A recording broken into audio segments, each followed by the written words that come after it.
Bonjour tout le monde! Cette semaine, on vous revient avec une nouvelle vidéo et je vous laisse deviner c'est avec quoi le thème d'aujourd'hui.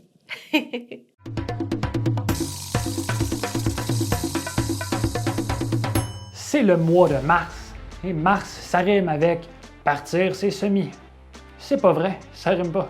T'as envie de jardiner, mais tu sais pas quand faire pousser tes plantes? Wham! On est là pour toi. OK. Oui, il est déjà un peu tard, on est à la mi-mars et puis ça commence dès le 1er mars.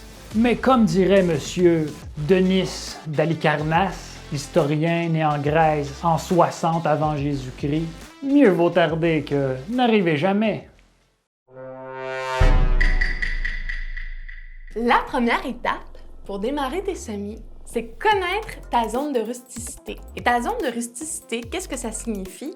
C'est dans le fond, dépendamment de où tu te situes sur la carte géographique, ça va déterminer c'est quand que tu démarres tes semis. Pour vous donner un exemple, nous à Sherbrooke, on se trouve dans la zone 5A. C'est quoi que ça veut dire le petit A? Ça veut dire qu'on est dans une zone un peu plus fraîche. La zone B serait une zone un peu plus chaude. Vous pouvez savoir que dans le fond, la zone de rusticité est séparée en 10 niveaux allant de 0 à 9. En reprenant l'exemple de Sherbrooke, qui est une zone 5A, vous pourriez planter des plantes 5A, 4A et B, 3A et B, allant jusqu'à 0. Tu veux trouver ta zone? Va voir dans la description, tu auras juste à regarder ta ville, et tu peux en profiter pour mettre un petit like au passage. Donc, créatures de la Terre, qu'est-ce qu'on fait pousser au mois de mars? On vous dit ça immédiatement. On va sûrement en oublier une coupe, donc gênez-vous pas pour les ajouter dans les commentaires sous la vidéo. On est là pour le partage, pas pour les gratouillages. OK. En début mars, qu'est-ce qu'on peut planter? Oui, je sais, on est à la mi-mars, mais mieux vaut des récoltes tardives que pas de récolte du tout. Donc on y va. Devinez qui je suis. Je suis le céleri rave. On a les poireaux. On a les oignons. Est-ce que vous écrivez oignon ou oignon? Moi, personnellement, c'est oignon. Et puis, finalement, on a les artichauts. Par la suite, en mi-mars, on peut débuter ses semis de laitue, de céleri, d'aubergines, de piments et de poivrons. Donc, aujourd'hui, on va planter deux sortes de piments. Premièrement, on va avoir les piments chili, les futurs piments chili. Et puis, on va aussi planter les Carolina Reaper, les piments les plus forts au monde.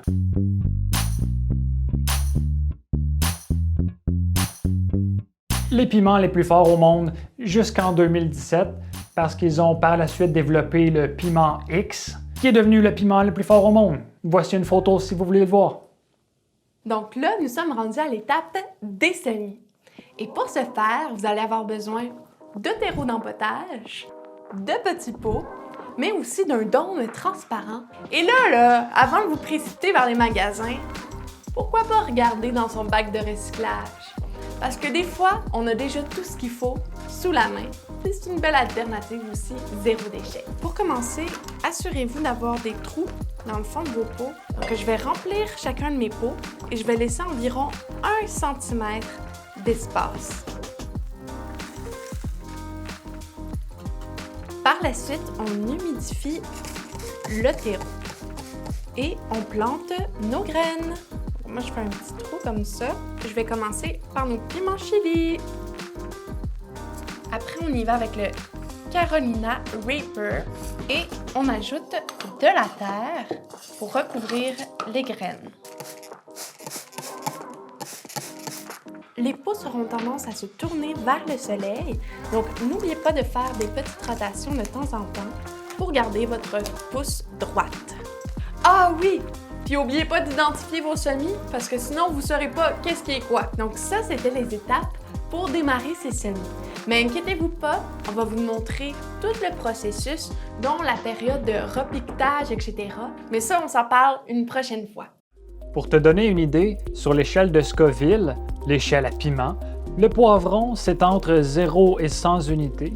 Le jalapeno, c'est entre 2500 et 8000 unités.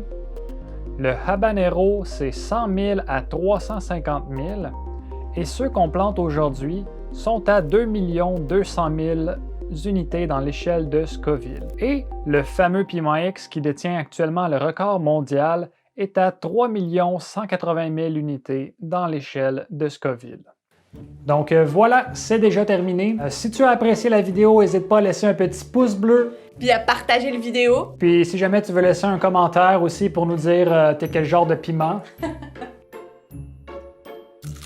Ou plutôt, toi, qu'est-ce que tu mets dans ton jardin cette année? Bye!